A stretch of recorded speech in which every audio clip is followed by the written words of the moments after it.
Welcome to Namo's Kitchen. How many of us know that we have a natural cough suppressant in a fruit? Yes, this is me showing you virtually how to make a golden juice.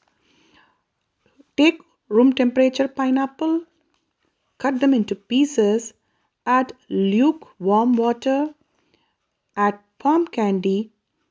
This is called panangalkandi in Tamil.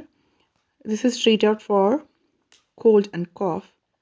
Just grind them nicely without any chunks. This serves 4 cups of juice. Do not add cold water.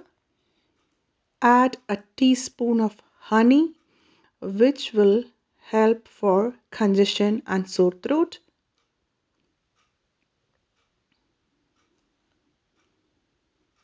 This is a very good home remedy for treating cough and cold for kids.